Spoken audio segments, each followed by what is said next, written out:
studied physics in Paris. He participated with Joliot-Curie, Langevin, and Kowalski in the first nuclear fission experiments, which, as you know, have led to the development of the atomic bomb and nuclear energy, thus have left pretty deep traces on this Earth. Dr. Feldenkrais is also an accelerator physicist because he has built the first Van de Graaff accelerator in France. Then, however, he has changed direction, whereas his colleagues continued to go deeper into the details of matter, observing the behavior of particles, of particles, of particles. He, so to speak, went to the other side of quantum theory, that is the observer or the observing mind, who makes the wave function collapse into reality. And he did some sort of fusion research, at least as successful as his physics colleagues, and certainly much cheaper. That is the fusion between this mind and the human body. Now, I don't want to waste more of this precious time, so I would just like to ask you, please fasten your seatbelts so that we can take off into the exploration of one of the most fascinating domains of our life, which still exists, partially unexplored. Please, Dr. Feldenkrais. I thank you very much. Well, I don't know, you probably exaggerate in your compliments as usual.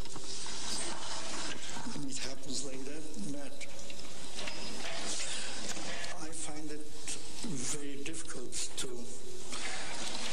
talk to a new audience every time I do it, because unless I have some sort of inner feeling what the people want, I have no idea what to do, because the thing I have to say are a different Weltanschauung. It's a different way of looking at the world, at ourselves and at everybody else.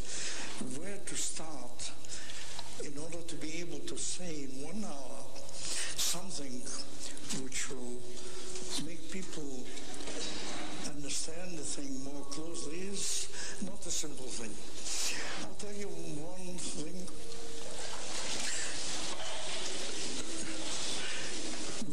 The name of the thing is Physics and My Method. You will find that physics, in the large sense, is actually fundamental to everything. I will ask you a few questions which will make you what I say afterwards a little bit more interesting and more understandable. Suppose there were no light. No light. No light. Can you imagine that there would be eyes in any animal?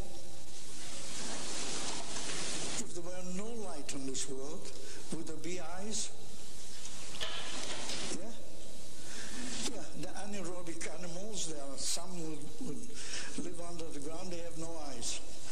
And what for would nature or God or evolution produce eyes if there was no light? And therefore, if you come to think of it, it's only our ignorance of how the world works that we don't know how light has produced vision and eyes. And you believe that we don't know? There are actually very good things that show us how it happened. And we already have more knowledge than it meets the eye. And I can, in one way, I think, being an initiator, that I had the means, and actually today already can show that there is enough knowledge that can be used already to improve things which are beyond the ken of humanity. Now, one thing, can you imagine that if there were no gravitation,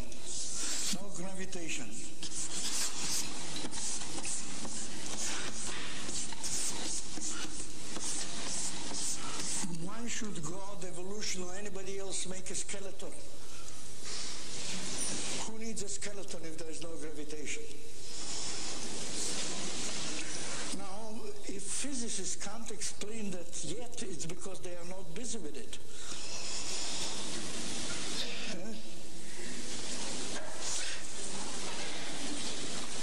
Now, the other things, very important. Our system, the human system, makes invariants. How? What do you mean by invariants? Well, physicists know what invariants are. But what sort of invariants have we? I'll show you what sort of invariants we have, just to have a minor thing. What's this? Can you see it? Can you tell me what's the size of it? Well, there's no scientific instrument in the world that will not show this as a dot. Insignificant if you look from there at this. Yet you see it in its real size. And that, no matter at what distance you see it. It's here, it has the same size to you as it has here. But no camera will have the same size here and there. Who makes it invariant? No telescope would see it like that. There's no scientific instruments except today we could make something with an electronic computerized thing that would adjust for that and make the size remain invariant. But it's your brain that does it, my brain that does it. How does it do it? Where did it learn to do such a trick? So you can see that unless you start with thinking from that point of view, from a physicist's point of view, from a scientist's point of view, you make no sense of what's happening with us and what we can do and what we cannot do. Now let's see how can we explain something to get nearer to some sort of general understanding. We find one extraordinary thing. All animals must learn something, but a cat or a cub of a tiger has a few trials. Birds have a few trials and they can do everything that their parents can do. Human beings have no inherited instincts or reflexes practically. Compared with other animals, insignificant. In other words, most animals have a phylogenetic organization of the brain which is connected in the way it is. To give you a silly example, a dog, an Eskimo dog, a South African dog, a Chinese dog, and a Geneva dog bark the same way and understand each other. And even more than that, if they raise their leg and do something on a telegraph post, all of them understand the meaning quite clearly. But in human beings, if you are born in Geneva, you can't understand anybody who is born in Japan. How come? Therefore, how come that the Japanese child learns only Japanese and the Genevan child learns only French, or a little bit of Italian and German? How come? We find that extraordinarily the human being has a brain which is capable of learning one of the 3,000 languages and 4,000 dialects. But when he comes to the world, he doesn't know one. And he doesn't know one. And the connections are made by whom? Who connects the brain to produce that sort of breathing, that sort of pronunciation, that sort of palate, that sort of mouth, that sort of standing that will produce, because if you believe it or not, there's not one language that resembles the other in the way the palate is formed. If you listen to some people, there's not, you can tell. When somebody talks French and was born in Poland, you'll find that he can't say, I love you, he say, I love you. I love you. He doesn't know to say L. And other people can't say über or bu. Or others can't say the Russian Yuri. And Arabs can't say P, they say Palestine, they can't say Palestine. And they say, be like boy or be like Bereps. Which means, is it a B or a P, but they can't say it. They say, be like boy or be like Bereps. And in Arabic, a ship is vapeur. But you know, the French came to Egypt first, and it was called vapeur. But the Arabs say babor. And this is the world over. In other words, the child learns.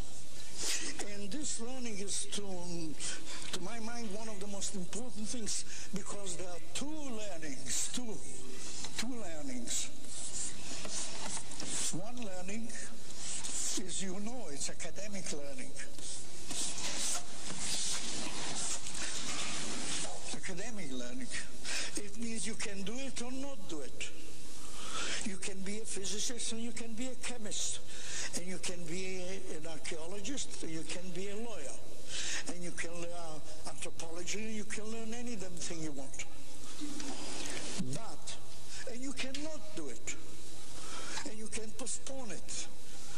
If you fall in love, you say, who wants to learn medicine? I have more important things to do. I want to raise a family. Yeah? So that's possibly easy. Learning, academic learning, can be done and not done at will. Can be postponed or taken early, as you wish. But tell me, what sort of learning is the one? Could you ever skate before you can walk? Just think of it. Who could skate before walking? In other words, who could walk before crawling? Huh? In other words, there's a kind of learning which has a strict sequence. It must be done like that, and if it's not like that, it just doesn't work at all. And this is the most important sort of learning for becoming a person. A person. It is in the first few years of our life, we become what we are. And we remain like that whether we study medicine or thermodynamics. You see, we will remain what we are as a person. And this is formed in the first few years of our life, and it's done through learning. So it's a peculiar sort of learning of extreme importance. What sort of difference is it between the two? That the learning for a person, not academic learning, is a kind of learning where you learn to do the thing that you know in many different ways. The thing that you know, you learn to do it in many different ways. And humanity has been through that. It's enough to see what it means walking. It means displacing yourself. Do you know that the history of humanity is the history how humanity has learned to displace itself in different means? How many could you count? If you only think on water, if you think on the ground, from walking to riding, to making wheels, to making bicycles, to making chariots, to riding horses, to sliding, to gliding, to ski, and all the shipping business, sails and rudders and everything. And every one of those achievements were an achievement to the culture of the human species. That made our culture. And as it is now, look, the fact that we could go out of the field of gravitation to the moon is an extraordinary achievement for the human species, which makes a change greater than anything else before.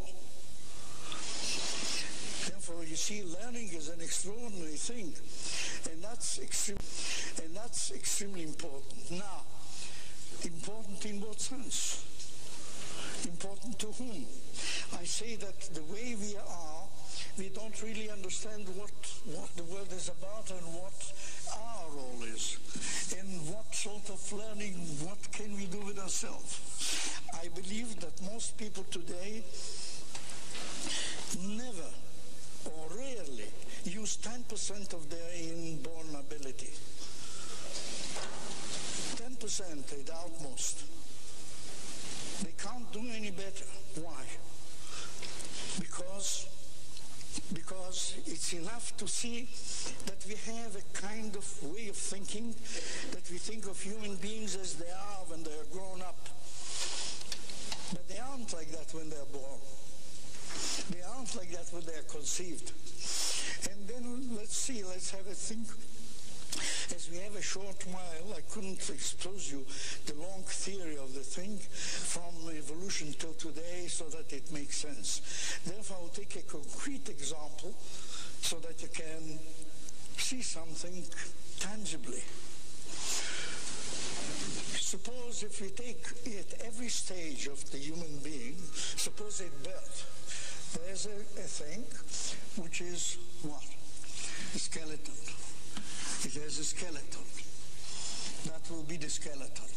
Now it has a skeleton, it has muscles. Obviously, you need muscles to build a skeleton.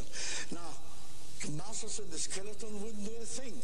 What can a muscle do if he gets no impulses from somewhere to contract it? So you need a nervous system.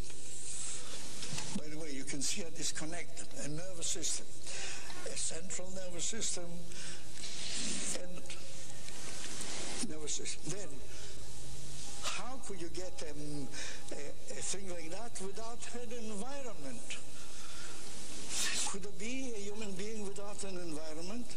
If there was no environment, they wouldn't know to speak. Obvious.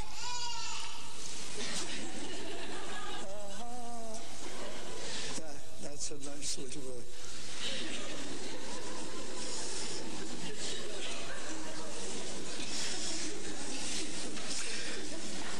See? Hello? Vous voyez, il me sourit. Pourquoi? Hein?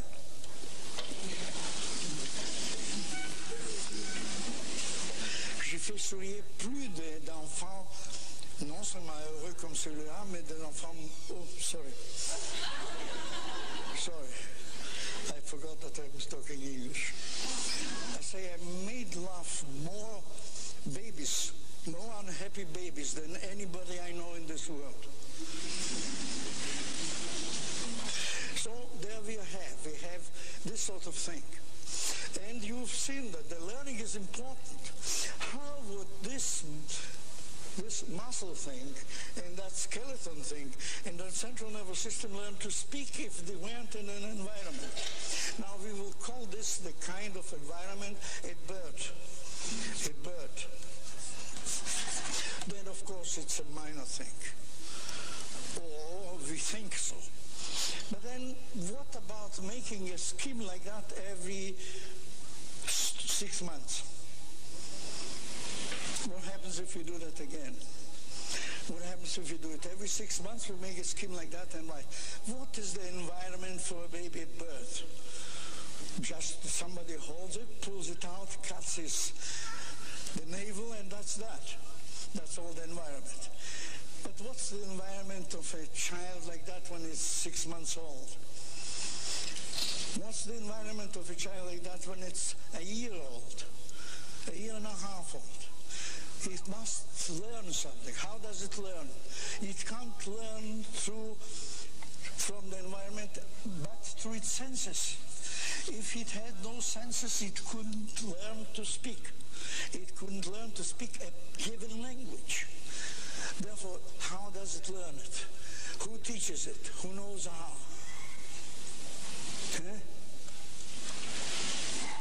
Now, it happens like that.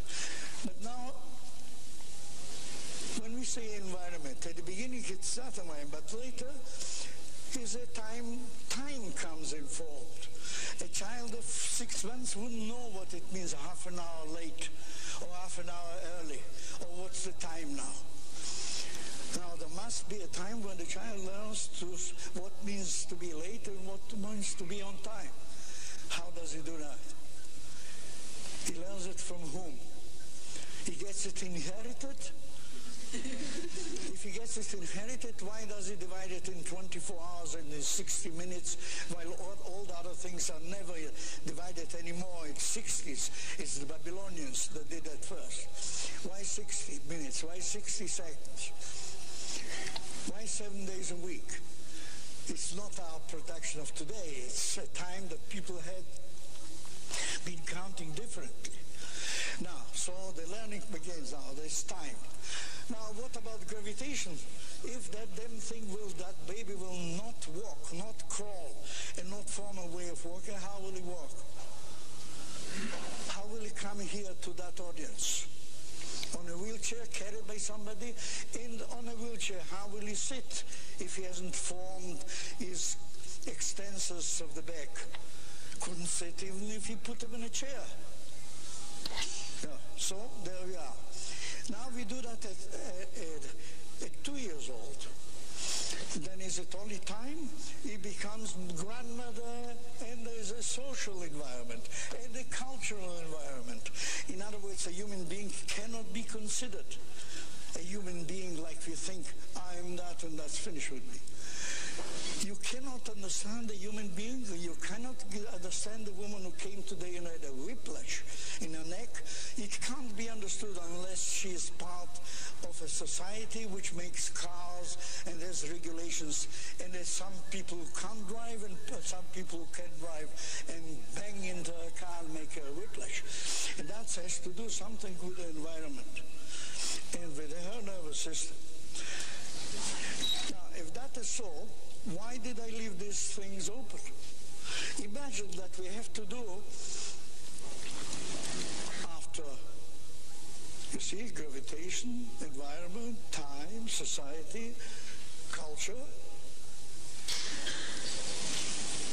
And then how is the muscle connected to the skeleton, and the central nervous system to the muscle, and the central nervous system to the environment? How is that? And what happens when the connections are spoiled? Suppose we're talking about a violinist. A violinist who lives 3 years, he has learned through time, gravitation, society, he has formed his language, he has learned his music at the academy and everything all right. And then it happens that he went on a plane and some terrorist shot or brought the plane down or took it somewhere. And this violinist has his hand ruined. The violinist has his hand ruined by a bullet. So, of course, there are at least 100,000 surgeons in the world who could repair his skeleton properly. Yeah? There are about 100,000 first-rate surgeons who could transplant and join muscles wherever they were torn or not, and organize that.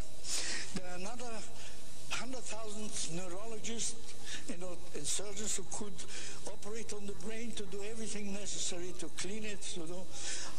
I don't think it will work all the time, so well bad. It could be that. Now,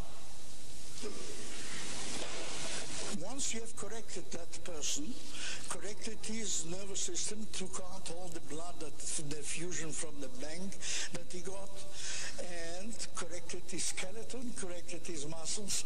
After that, what do you do? The neurologist and the psychologist say, that arm cannot play the fiddle anymore. So what you do, you're doing some physiotherapy, some acupuncture, some psychotherapy to make that arm more or less acceptable by the violinist. Now, the trouble for the violinist is not the arm. It is really his relation with time, society, and culture. That is his trouble. It is the fact that he has built his life as a violinist, and now he can't play the violin anymore. What's he going to do? How is he going to live? So the trouble is not in the bones and that, and nothing there. But nobody can make that man play the violin again.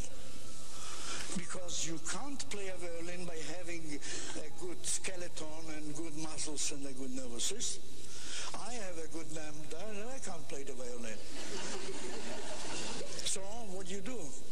How come that he lost the ability playing the violin? It is that he has formed from early childhood. He has used his senses just like learning a language.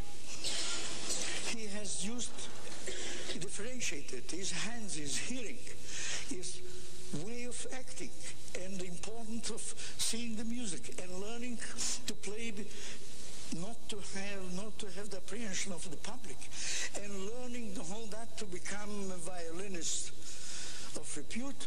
It is a job for many 10, 15 years of adjusting our nervous system through the senses to the external world. Believe it or not. And this being done, you can see that once you have corrected all these things, you still can't play the violin. In other words, you come there and you find here that you need somebody with functional integration, the way we look at it, or the way I have looked at it for many years and evolved. If you do that, then you find that the whole thing has a solution. A solution meaning that in the first place, how did the violinist become a violinist? By taking his senses and using the influence of the external world coming through his senses, making the connections in his brain to play the music, hear the melody and know the notes, and know how to differentiate his hands to reproduce the kind of sound that he had in his mind's ear. That took many years to do. Obviously, this has nothing to do with the skeleton, has nothing to do with the muscle of the nervous system by itself. There is a kind of learning that the external world, through the senses, has made the connections in that brain to make a violinist out of it. Now that the violinist is in trouble, it's not by correcting his arm or his muscles or his nervous system that he will become a violinist again. You have to use the same sort of technique which formed the violinist in the first place in order to reorganize and restore the kind of thing that can be done, which can, of course.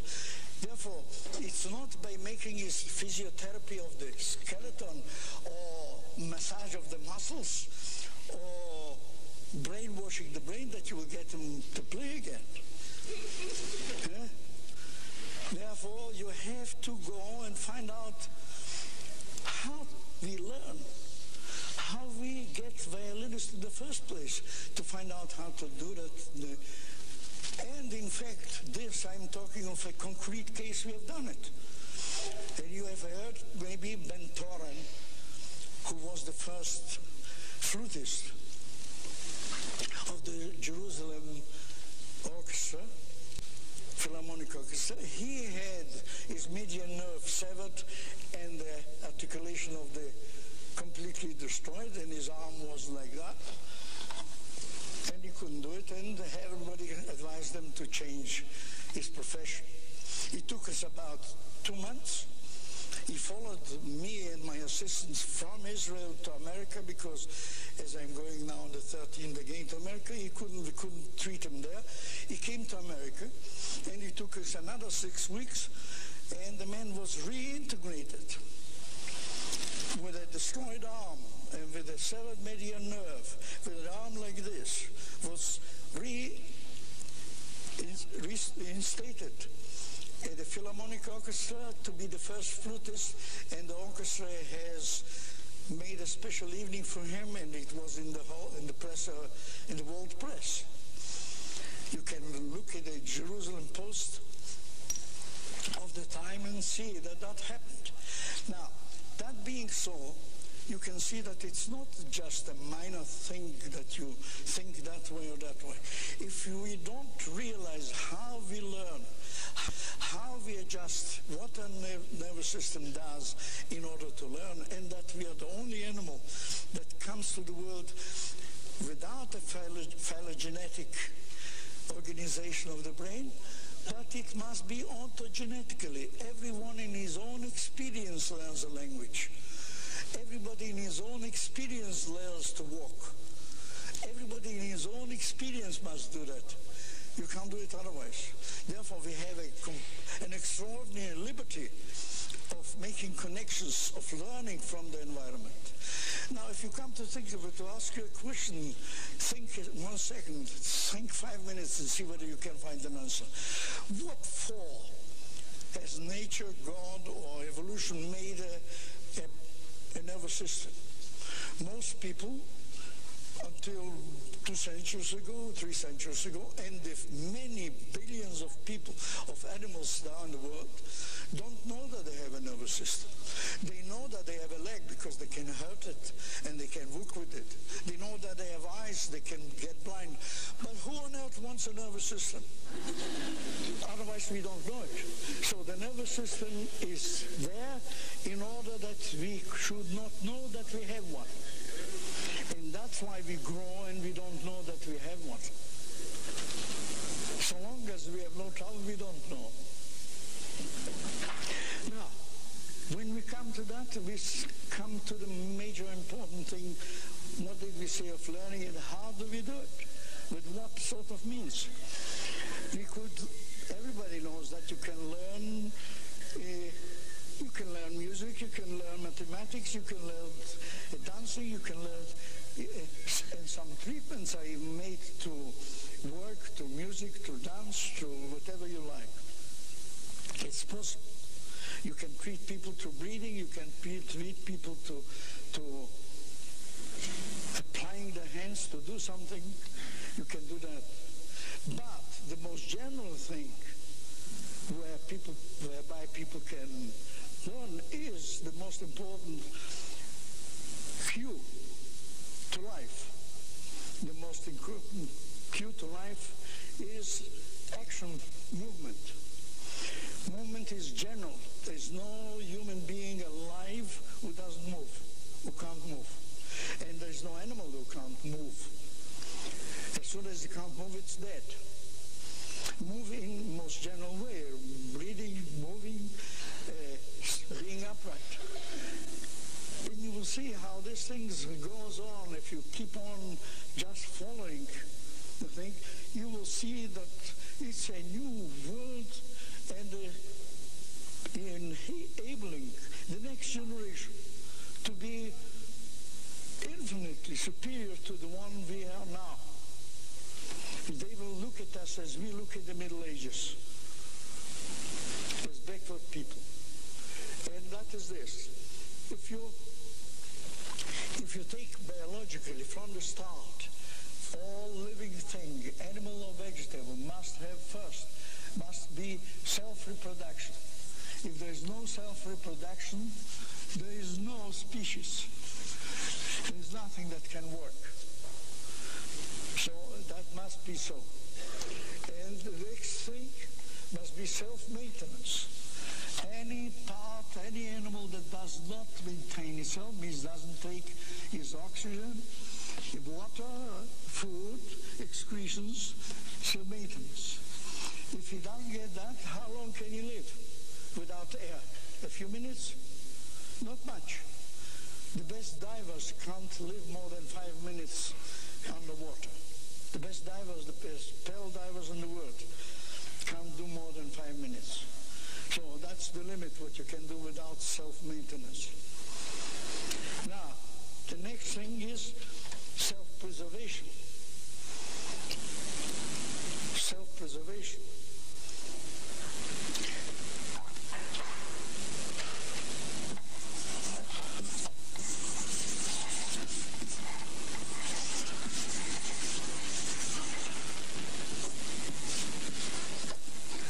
Then, of course, that means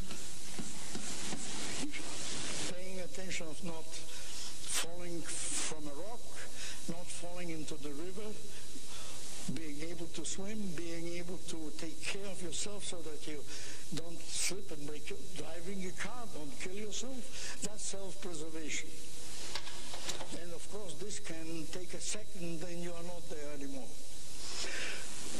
And all these things, they are essential, not only to the animal life, but only to the vegetation. But there is passive. They can't do a thing. An animal can do something in order to achieve all these things. And what can he do? He can move. Therefore, movement is the most important cue or clue to life. Without that, you can't reproduce yourself. Doesn't matter what you do. Doesn't matter how potent you are. Don't move and see what happens. Self-maintenance. See, if you don't find your food, even if you don't grow it yourself, which needs a lot of work, but even to go to buy it at the supermarket, at the supermarché, you have to move. Doesn't matter how. And the same thing it goes for self-preservation. If you don't move properly, you can't self-preserve yourself. And neither of these things can be done without movement, in general action. Therefore,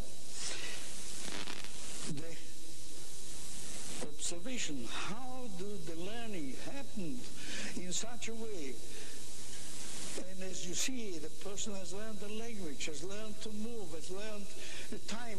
Nobody knows really how to teach it. And therefore, it's bound to be with errors. And the learning that we're talking about is impossible without errors. Learning without errors is not learning. It's imitation of somebody. Learning must be, you must make errors and find out that they are errors. Then you can learn to eliminate them and make your move. Think of a bicycle. Can you learn to drive a bicycle without making errors? If you couldn't sit on the bicycle and drive without errors, you have nothing to learn. But then you sit on the bicycle will always work in such a way that you will have to eliminate one error after the other until you can ride it. In other words, in learning, if you don't give yourself the ability to understand that errors are essential in real fundamental learning, you just don't think about learning. That's not learning. Without errors, it's impossible to learn. Just like without errors, it's impossible to make nuclear research or any research whatsoever. If you know what you're going to do, and you don't know the errors on the way, you don't know what sort of research is it when you know the end of the research. Huh? Do you? What's the use of making it? What's the use of making Cern if you know the result already? So obviously when you make a thing like that, you're bound to make errors. Errors of judgment, errors of experimentation. Same thing in our life. It's impossible to become a normal human being, more or less. Normal? Well, I don't believe that there are many normal human beings among us here, me included. Because that's not normal, that's the average. And the average is just as backward as anybody else. And if you want to see something, look at it now. I wondered how I will introduce so much new ways of looking at things in such a very short time, but somehow it works, I believe.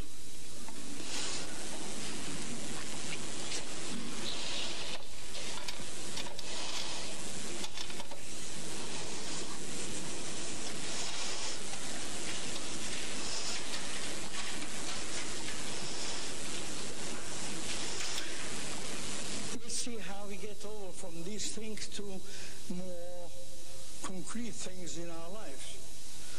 How do I know to stand? How do you know to stand? You couldn't when you were born. You couldn't for the first year. You could only crawl. How did you get to stand? And how do we stand today? And how do I know? And if you look a little bit to yourself, how we got from the movement, how we got to be able to stand, and moreover,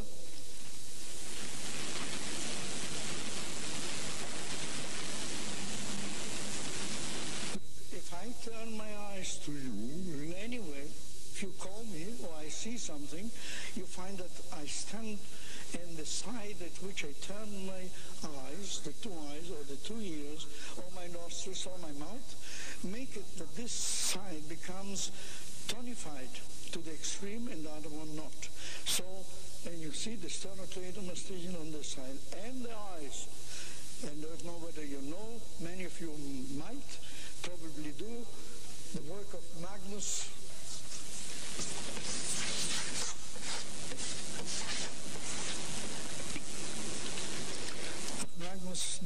from the University of Utrecht, who showed the writing and tonic reflexes of the eyes and the head, which are essential for standing and moving as we do. In other words, when I turn my eyes to see somebody, I find this side, you see, gets tonified and the other one toneless, so that I can turn and remove the asymmetry of the eyes and the neck, and that reestablishes equal tonus on both sides. Therefore, you can find that if we learn all that is learned, and it's so complex, and nobody knows actually what they teach the children. They just let them grow and teach them by example somehow. And errors are committed all the way along.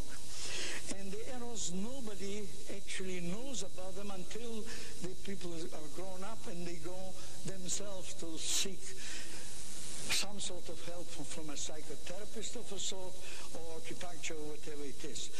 And then, of course, the whole thing, they take the human being as it is already there and believe that now, if they got that thing and they will do this or that, it will change something really fundamentally.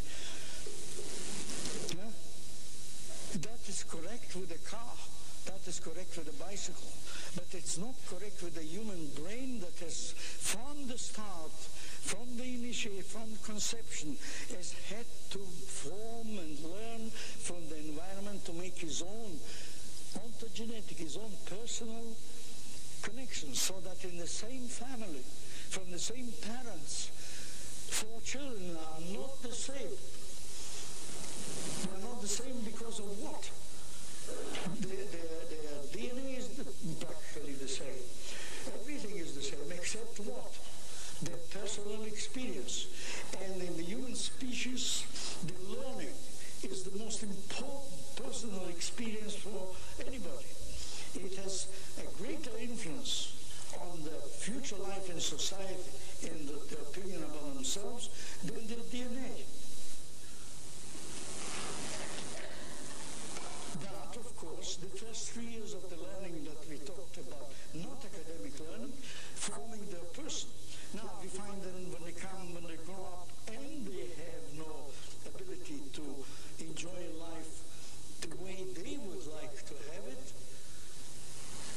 surely there's a means of having a look. How did they learn to work in this world and find out which are the errors they have committed and which are the errors they have not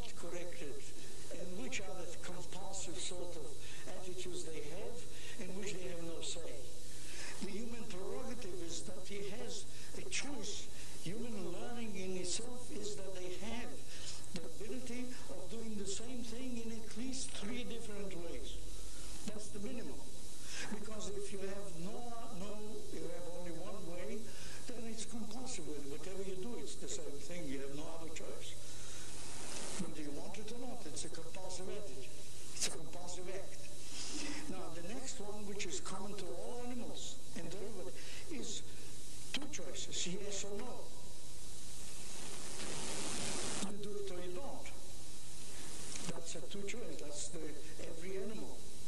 Every medusa has that choice, to move or not to move, to do or not to do. And then, of course, the human choice must be at least a minimum of 3 choices for any act that you know. At least. And, by the way, if you have no choice, you are just like any other machine. You may be a first-rate computer, but you're not human. We are not human if we have no choice. If we have no choice in acting, and I can say, I do that at my choice, I think like that, I feel like that, what's the difference between a good computer, a good robot, and me if I have no choice? The robot may do it much better than I. But it's still a robot. The robot can't make me, I can make a robot. Because I have the choice, he hasn't. Now, I don't know how far further I told you about it. I think maybe leave you some sort of ability to ask questions, which I will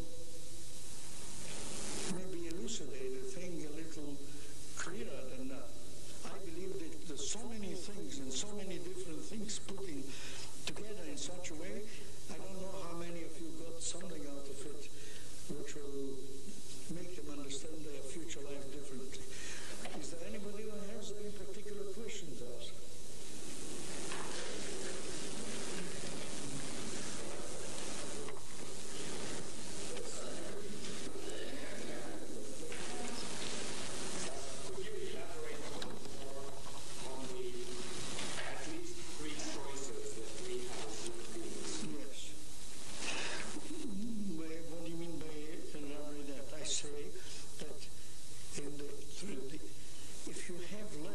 Choices.